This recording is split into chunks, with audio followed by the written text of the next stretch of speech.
नमस्कार। आज से हम एक नई सीरीज प्रारंभ कर रहे हैं राहु और केतु की एक्सिस का। आप लोग सब जानते हैं कि राहु से 180 डिग्री सप्तम भाव में केतु होता है। राहु केतु आमने सामने होते हैं। तो राहु और केतु की एक्सिस पर लगभग 10-12 वीडियो आपको मिलेगा। एक पहले भाव से लेके 12वें भाव तक मैं आपको राहु केतु का एक्सिस बताऊंगा। ठीक है। राहु अगर प्रथम भाव में है तो केतु सप्तम में है, साथ ही केतु प्रथम में होगा तो राहु सप्तम में होगा। ये पूरा मैं आपको वीडियो बना के बताऊंगा। लगभग 24 वीडियो लमसम पड़ेगा। राहु केतु के एक्सिस का दो दो वीडियो होगा, राहु का अलग केतु का अलग।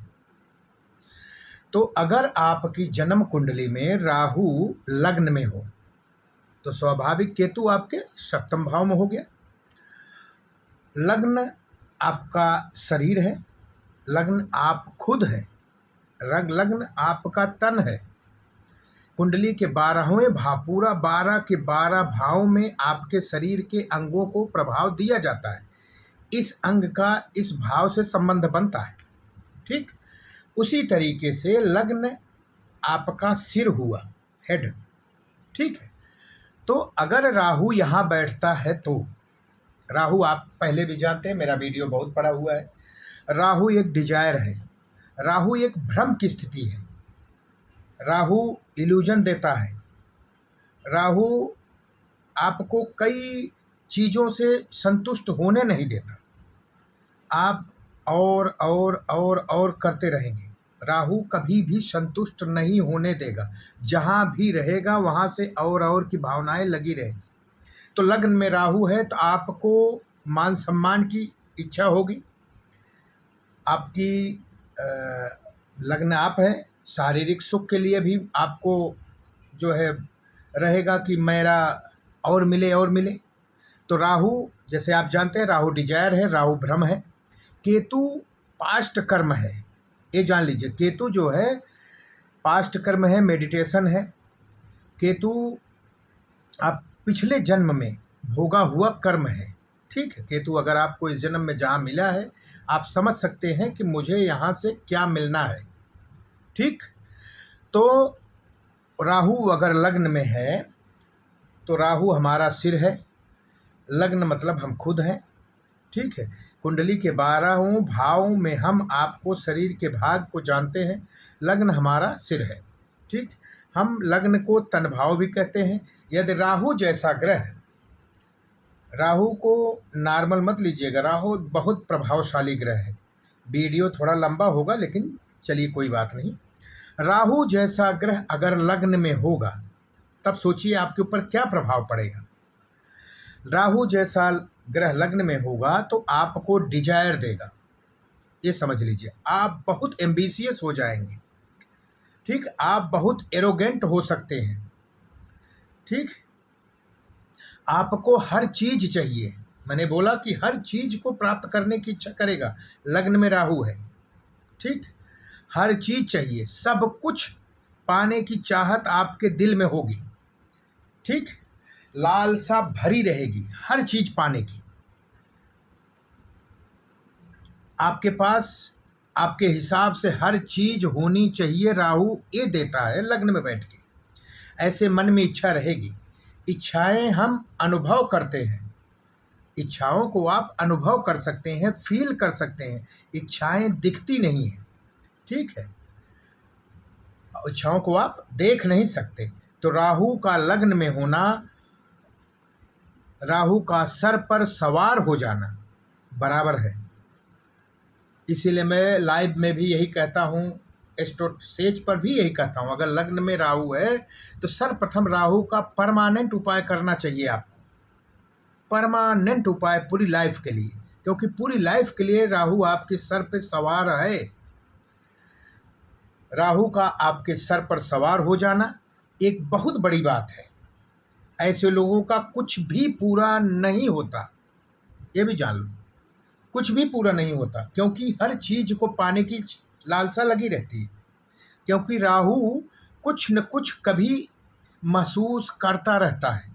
मान लीजिए कोई चीज़ पूरी हो गई फिर दूसरी लग जाएगी। वैसे तो हर आदमियों के होता है, लेकिन राहु कि अलग ही प्रभाव है, वो कुछ न कुछ चाहता रहता है। राहु कभी कुछ न कुछ महसूस करता रहेगा, ये कभी भी आपको सेटिस्फाई नहीं होने देगा, ये भी जान लीजिए। कभी भी आपको सेटिस्फाई नहीं होने देगा अगर आपके लग्न में राहु है तो। राहु जहाँ भी बैठेगा उस स्थान से हम कभी भी सेटिस्फाई नहीं होंगे, चाहे वो कुंडली के किसी भी भाव में हो। वहाँ से आपको असाधारण इच्छाएं रहेंगी। अगर छठे में है वहाँ से भी आपकी नौकरी का असाधारण इच्छाएं होंगी। और ये सत्य बात है कि उनकी राहु जहाँ बैठता है वो इच्छाएं कभी पूर्ण भी नहीं होती, कभी हुई कभी नहीं हुई। जिस स्थिति से वो चाहता है कि मुझे इस स्थिति में वो चाहिए, वो चीज़ें मिलती नहीं है, बस यही बात है। इसीलिए वो सेटिस्फाई नहीं होता।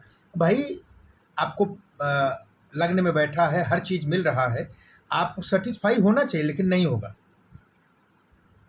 अब अगर लग्न में है तो हम अपनी प्रसिद्धि से खुश नहीं होंगे, अपनी प्रसिद्धि को लेकर सेटिस्फाई नहीं होंगे, हम अपने अचीवमेंट से सेटिस्फाई नहीं होंगे, खुश नहीं रहेंगे, हम अपने सोशल सर्कल से सेटिस्फाई नहीं रहेंगे। यानी कि हमें और चाहिए और चाहिए और लगा रहता है। ये जान लीजिए आप, राहु यहाँ बैठा है, भूख बढ़ा देता है, इतनी बढ़ाएगा कि समझ में नहीं आएगा। ठीक, हमें और चाहिए और चाहिए और लगा रहेगा, जो कि पूरा नहीं होता। ये भूल जाते हैं कि हमारा ओरिएंटेड भाग केतु कहाँ बैठा है। राहु को केतु से ही कंट्रोल किया जा सकता है, पर राहु केतु को धोखा दे जाता है, ये भी जान लो। लेकिन ये हमारा ओरिएंटेड भाग केतु कहाँ रह गया, उसका ध्यान नहीं देता। ठीक, केतु पत्नी के भाव में है, उसका ध्यान नहीं देगा, ये अपने एम्बिशियस में अपनी चीज़ों में लगा रहेगा। यही चीज़ें इसकी शादीशुदा लाइफ को परेशानियां दे देता है। ठीक है, केतु कहाँ रह गया, ये लोग अपने में ही रहते हैं। ठीक है, केतु का शरीर है, सिर नहीं है। ठीक है, ये भी जान लीजिए। राहु वो अधूरा है, परेशान है, केतु मोक्ष है। अब केतु अगर सप्तम भाव में है तो सप्तम भाव हमारी पत्नी का है, स्पाउस का है, पति पत्नी दोनों का हो सकता है। हमारे स्पाउस का होता है, व्यवसायिक पार्टनर का होता है, व्यवसाय का होता है। ठीक है, हमारा कार्मिक भाव होता है, वहाँ केतु बैठा है तो। ठीक है, ये पार्टनरशिप का भी भाव होता है। ये राहु और केतु का स्थान 1-7 में। ठीक, 1-7 की एक्सिस ये आपकी और आपके रिलेशनशिप की एक्सिस होती है। समझ लीजिए, राहु आपके लग्न में है, आप खुद हैं, 7th हाउस आपके पार्टनर का है, स्पाउस का है, व्यवसायिक पार्टनर का है, दोनों के ही एक्सिस का है। आपका आपके रिश्ते का, पति पत्नी के रिश्ते का एक्सिस है ये। आपकी जीवन भर की धुरी यही घूमती रहती है, पति पत्नी दोनों के चक्कर में।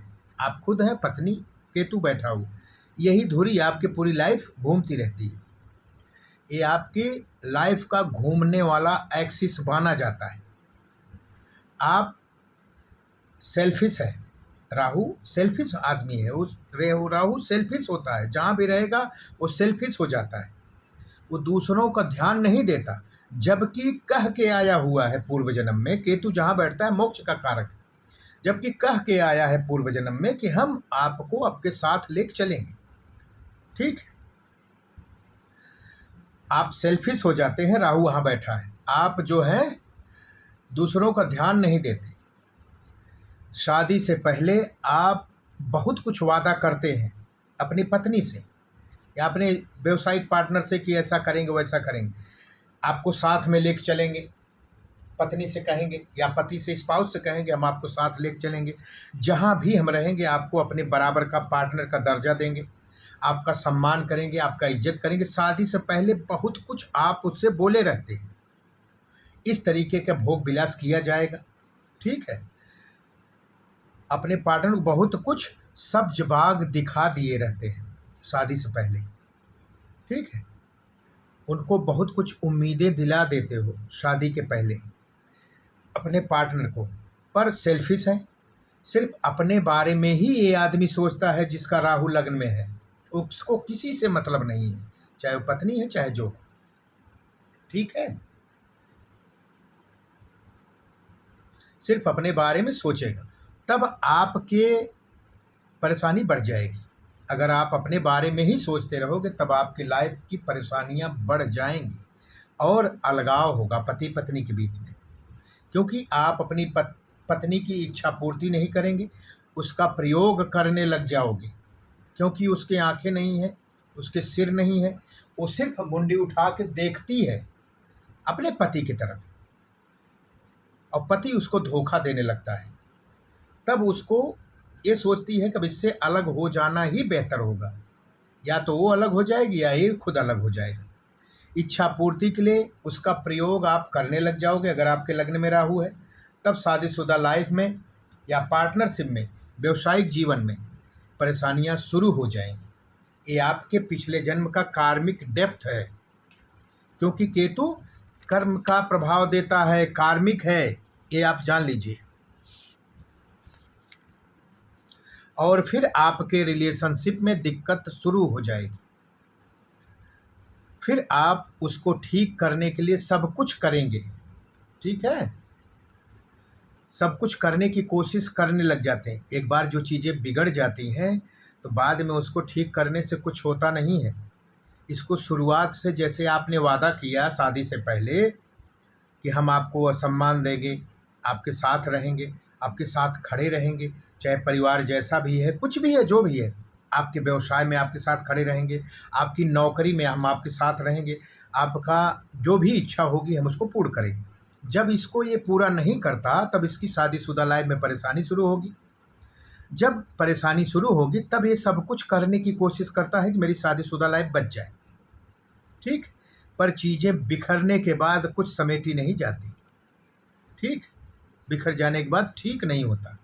आप अपने एम्बिशियस को प्राप्त करने के चक्कर में आप शादी से नाता तोड़ दोगे, या तो वो खुद ही आपसे नाता तोड़ के चली जाएगी, पत्नी आपको छोड़ देगी। ऐसा आपको कई बार महसूस होगा कि वो छोड़ने का विचार कर रही है। ऐसा आप कई बार करोगे। मान लीजिए आप अभी शादी नहीं हुई है, अफेयर में हो, तब भी आप ऐसा कई बार करोगे। फ़ायदा उठाओगे, छोड़ दोगे, क्योंकि शादी हुई नहीं है, छोड़ दोगे, कई बार करने की कोशिश करोगे। ये राहु भ्रम देकर करवाता है, ये आप खुद नहीं करते, ठीक है। इसका उपाय है, समझते जाइए, उपाय बेहतरीन है। अगर आप इसको कर ले गए तो आपकी शादीशुदा लाइफ को कोई भी डेंट नहीं लगेगा, ठीक। इसका उपाय, जिसके 7वें घर में केतु है, ये जान लो, जिसके भी 7वें घर में केतु है वो अपने पार्टनर के साथ, पार्टनर के सामने झुक जाए, ठीक है। अगर राहु लग्न में होगा तभी सप्तम में केतु होगा। जिसके भी केतु सप्तम में है, चाहिए उसको अपने पार्टनर के सामने झुक जाए, अपने पार्टनर की इज्जत करे, सरेंडर करे, तभी आपकी शादीशुदा लाइफ बचेगी, ठीक है। ये मत छोड़िए, अरे छोड़िए, जाने दो, ये अपने रास्ता, मैं अपने रास्ता। केतु ये करवाता है कभी कभी, लेकिन अब 7वें घर में अगर केतु है तो अपने पार्टनर के सामने झुक जाओ, सरेंडर कर दो, तो ही आपकी शादीशुदा लाइफ ठीक चलेगी। लेट गो करना सीखिए, छोड़िए यार, कोई बात नहीं, ये दोनों के लिए है। ये नहीं है कि राहु ही करेगा, केतु भी करे, ठीक है। दोनों ही, पति पत्नी, ये दोनों करें, लेट गो के करें। आप अपने साथ न्याय, आप अपने साथ साथ अपने पार्टनर को भी अपने साथ लेकर चलें, व्यवसाय में उसको हिस्सा दें, उसका सम्मान करें, उसकी इज्जत करें, उसका ईमानदारी से प्रवाह करें, ठीक। अपने साथ साथ लेकर चलो, अपने हर काम में उसको सहयोगी बनाओ, तो ठीक रहेगा। क्योंकि केतु के हेड नहीं है, वो सिर्फ सिर उठा के अपने पति की तरफ देखता है, राहु की तरफ, पति कह रहा हूँ, सॉरी, राहु की तरफ देखता है कि राहु मुझे लेकर चलेगा, क्योंकि राहु देख सकता है, ये समझ लीजिए। केतु के हेड नहीं है, वो आपको देख रहा है, आपका पार्टनर आपको देख रहा है कि आप उसको अपने साथ लेकर चलें, वो उम्मीद लगाए बैठा है। आप जो उसको वादा किए हो उसको पूर्ण करिए। केतु झंडे का कारक है, फ्लैग का कारक है ज्योतिष में। अगर आप अपने स्पाउस को अपने साथ लेकर चलते हैं, ईमानदारी से रहते हैं, उसकी इज्जत करते हैं, तो एक दिन ऐसा आएगा, उसको मान सम्मान दोगे, हर बात उससे शेयर करोगे, पार्टनर के आगे बढ़ाने में, पार्टनर को आगे बढ़ाने में मदद करोगे। ठीक है, तो आप जीवन में अपना झंडा अवश्य ही फहराओगे। केतु झंडे का कारक है। ठीक है, समझे आप। केतु अगर आपके सप्तम में है तो आप अपने पत्नी का या स्पाउस का, पार्टनर का भरपूर ध्यान दीजिए, उसकी इज्जत करिए, ईमानदारी से रहिए, धोखा उसके साथ नहीं करना है। ठीक, और उसका सहयोग करिए, उसके साथ खड़े रहिए। अगर वो जॉब कर रही है या बिजनेस कर रही है तो उसका सहयोग करिए। घर में किसी तरीके के कलह है तो उसके साथ खड़े रहने की कोशिश करिए। केतु कभी डिस्टर्ब नहीं करेगा। हर चीज़ से उसके साथ रहोगे तो आपका झंडा बुलंदियों पे ले जाएगा केतु। आपको वो मान सम्मान देगा कि आप समझ नहीं सकते। ये भी समझ लो, कई ऐसे बड़े बड़े बिजनेसमैन हुए हैं जिनके केतु जो है सप्तम भाव में है। उन्होंने अपनी पत्नी का साथ दिया, आज वो आसमान पे है। हम उनका नाम नहीं बताएंगे, लेकिन आप समझ सकते हैं। अभी देश में 3 ऐसे बड़े बड़े उद्योगपति हैं, उनकी कुंडली आप उठा के देख लीजिए, आपको समझ में आ जाएगा। उन्होंने अपनी पत्नी का साथ दिया, वो भी बड़े घर से थी, ऐसा नहीं है। उन्होंने अपनी पत्नी का साथ दिया, आज वो कहाँ पे है, किस मुकाम पे है। केतु यहाँ होता है तो अपने आप को विलुप्त करके आपको आगे बढ़ाता है। पत्नी भी ऐसी होती है। तो जो भी चीज़ें मैंने आपको बताया, अगर आप अपनी पत्नी के साथ लॉयल रहते हैं, धोखा नहीं करते, सहयोगी बनाते हैं, तो आपकी शादीशुदा लाइफ ठीक चलेगी। लेट गो करना सीख जाते हैं, स्पिरिचुअल हो जाते हैं, पूजा पाठ करना सीख जाते हैं, और जाप मेडिटेशन करते हैं, केतु राहु का उपाय करते हैं, तो यकीन मानिए आपकी शादीशुदा लाइफ आपको बुलंदियों पे ले जाएगी। समाज में एक झंडे की तरह फहराते मिलोगे। तो मैं आशा करता हूँ ये राहु केतु का 1-7 का एक्सिस आपको समझ में आ गया होगा। अगर आपके है तो ये उपाय आप करें और अपने शादीशुदा लाइफ को बचाएं। अगर शादी नहीं हुई है, कई अफेयर में फंस रहे हैं, तो लड़कियों के साथ धोखा न करें, नहीं तो आपको भुगतना पड़ेगा, बेइज्जती होगी आपकी। शादी हो गई है तो उसका सम्मान करें और अपनी प्रगति के मार्ग को सशक्त बनाएं। नमस्कार।